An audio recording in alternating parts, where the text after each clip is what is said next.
What a surprise, a map.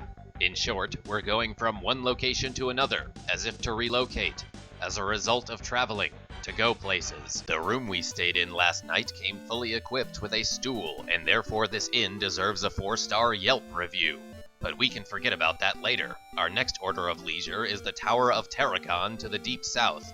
But because of mountains, water, and other impassable obstacles, our party must get north to get south. Nah mean?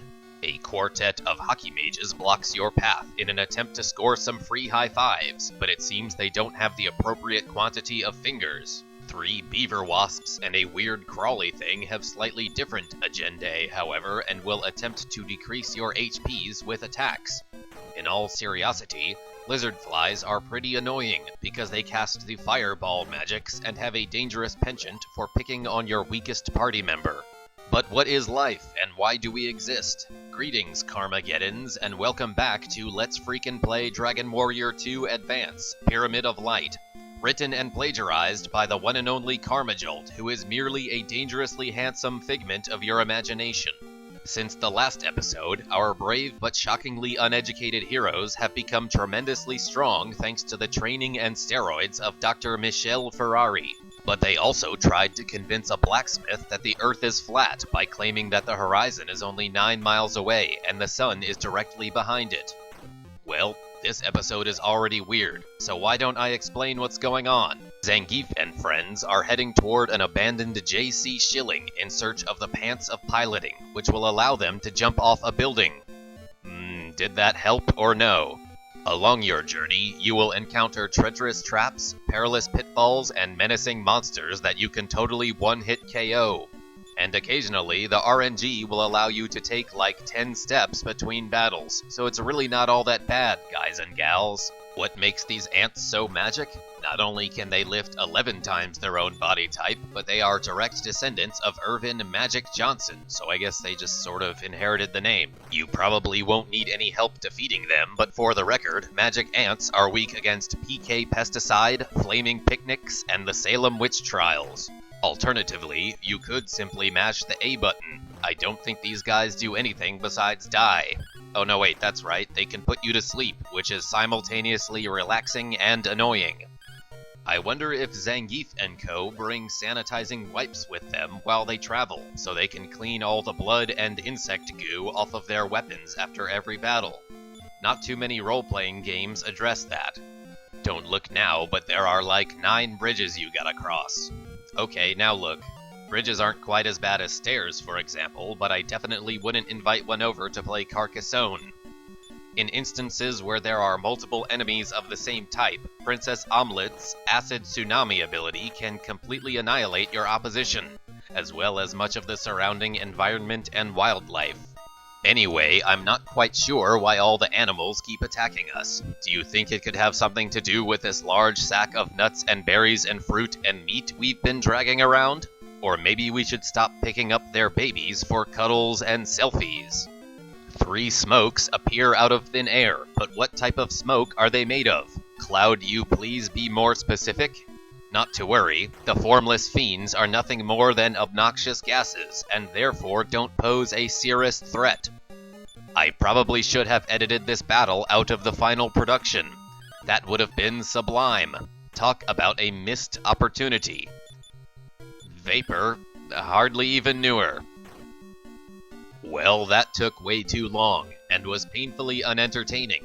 On the other hand, painfully unentertaining is a quality that most of my videos possess, and you guys really don't seem to mind, so I guess I won't apologize or become funnier. And if I had actually learned a lesson just then, I would edit this random encounter from the footage as well, but learning is for fools. Besides, this one didn't take nearly as long, and also sorry for taking this stupid joke too far. We have finally arrived at what appears to be an ordinary thimble. Upon entering the Building of Brevity, which is typically abbreviated to the Bob, you may begin to suspect that the structure might collapse at any moment. This old-ass tower looks like it was made in the 60s or something, and the floor bricks look as if they could easily be destroyed by a headbutt from a non-short person. Also, it's a little rude that these magicians never properly excuse themselves from the battle before disengaging, but maybe they just gotta pee real bad or something. It's kind of an inconvenient time to fight for this zombie since he clearly just got his nails did, and that's why he was just standing there letting his hands dry. If you don't feel that good, make yourself feel better. That's an ancient Canadian proverb, I think. What's ironic about this mall security guard's advice is that you basically have to disobey a direct command in order to hear it. Don't worry, sir dude, we live our whole lives on the edge. But, you know, I save pretty often, so... If there were any less iguana wasps in this encounter, then there would be 0 to 4 of them. I kind of started that sentence thinking I would come up with something interesting or clever to say, but instead, I wasted your time.